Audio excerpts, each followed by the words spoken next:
দাড়ি রাখলে কি মেয়েরা পছন্দ করবে না নাকি? বলেছে যে বিয়ে করবো না দাড়ি রাখলে, এমন কথা বলেছে?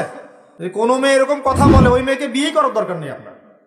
যদি কোনো মেয়ে আপনাকে বলে যে দাড়ি রাখলে ভালো লাগে না, শেভ করতে হবে, না হলে বিয়ে হবে না, বিয়ে করবো না, ওই মেয়েকে বিয়ে না করাই উচিত আপনার।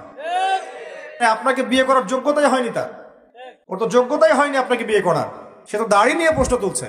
যে মেয়ে বলবে যে নবীর সুন্নত আছে এজন্য আপনাকে পছন্দ করি, তখন বুঝবেন যে হ্যাঁ এই মেয়ের মধ্যে ভালো কিছু আছে। যে মেয়ে দেখবে আপনি নামাজি কিনা, দাড়ি আছে কিনা, ইমানদার কিনা, দিনের জন্য কিছু করেন কিনা, হালাল খান কিনা, ওই মেয়ে ইনশাল্লাহ আপনার ঘরে শান্তি দিবে। আর যেই মেয়ে আপনাকে দেখবে আপনার কত বড় সম্পত্তি, কতটা বড় জমি, কত বড় চাকরি, সুদ খান কিনা ওর কোনো আসা যায় না, টাকা হইলেই হইলো, এগুলোকে ঘরে ঢুকালে অশান্তি আর অশান্তি। কি চাচ্ছেন, শান্তি না অশান্তি? নবী সাল্লাল্লাহু আলাইহি ওয়াসাল্লাম বলেছেন দিনদারিতা দেখে মেয়েদেরকে বিয়ে করো। কি দেখে? একই বিষয় ছেলেদের জন্য মেয়েদের জন্য সেম। ছেলে দেখতে হবে দিনদার কিনা, মেয়ে দেখতে হবে দিনদার কিনা, পর্দা করে কিনা, দিনদারিতা আছে কিনা। দুনিয়ার এই ছোটখাটো বিষয় যদি দেখেন, তুচ্ছ বিষয়গুলো, একদিন না একদিন আপনি পস্তাবেন কিন্তু। আর যদি আপনি দিনদারিতা দেখেন ইনশাল্লাহ আপনি কোনোদিন পস্তাবেন না ইনশাল্লাহ। আল্লাহ পাক তৌফিক দান করুন। এটা একটা বড় সিদ্ধান্ত জীবনের।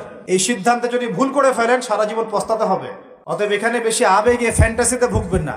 ঠান্ডা মাথায় দিনদারিতাকে অগ্রগণ্য করে আপনি ছেলে দেখবেন বা মেয়ে দেখবেন ইনশাল্লাহ। আর গার্ডিয়ান যারা পরিবারের পিতামাতা আছেন তাদেরকেও বলবো দুনিয়ার এই বিষয়গুলোকে বেশি প্রাধান্য দিতে যাবেন না। কত বড় চাকরি করে, কত বড় জমির মালিক, কত বেশি টাকা, এগুলো পরের বিষয়।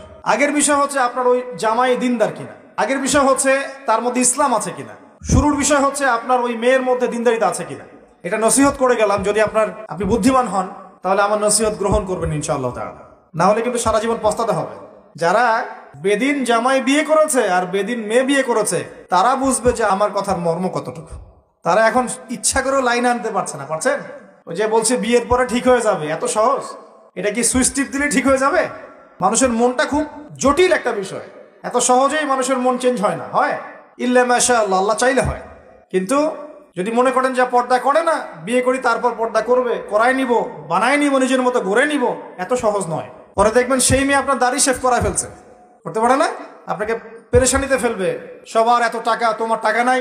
এই যুগে একটু সুদ খেলে কি হয়, সমিতিতে নাম লেখালে কি হয়, সুদের লোন নিলে কি হয়, সবার 4-5 তলা বাড়ি, আমার কেন একতলা থাকবে, নাও লোন নাও বাড়ি করি। আপনার স্ত্রী আপনাকে এদিকে ইনফ্লুয়েন্স করবে, করবে না? করবে। এভাবে তো বহু পরিবারের কর্তা দিন দিন হার্টস্ট্রোক করে মারা যাচ্ছে। টেনশন, পারিবারিক অশান্তি। অতএব দিনদারিতাকে প্রাধান্য দেন ইনশাআল্লাহ। দিনদারিতার সৌন্দর্য কখনো শেষ হয়ে যাবে ইনশাআল্লাহ। আল্লাহ পাক তৌফিক এনায়েত করুন। কেন সকাল সকাল উঠে আমরা এই শেভিং ক্রিম দিয়ে আমাদের নবীর সুন্নতকে জবাই করি? কেন? কি স্বার্থ, কি লাভ? হ্যান্ডসাম লাগে দেখতে। আপনাদের কি মনে হয় দাড়ি চেঁচে ফেললে, কেটে ফেললে হ্যান্ডসাম লাগে দেখতে, সুদর্শন লাগে? গাল ভর্তি দাড়ি থাকলে একজন পুরুষকে সিংহের মতো লাগে। মাশাআল্লাহ। আমাদের তো দাড়ি নাই। আমাদের যেগুলো দেখছেন এগুলো তো দাড়ি না। যাদের সুন্দর গাল ভর্তি দাড়ি আছে এই মানুষগুলো যখন শেভ করে আমার খুব আফসোস হয়। আহা বেচারাকে, কত সুন্দর দাড়ি আল্লাহ পাক দিয়েছেন, প্রত্যেক দিন শেভ করা শুরু করেছে। অথচ আপনি দাড়ি ছেড়ে দিলে আপনার চেহারার ব্যক্তিত্বটা বাড়বে, সুন্দর লাগবে, স্মার্ট লাগবে, হ্যান্ডসাম লাগবে, সিংহের মতো লাগবে।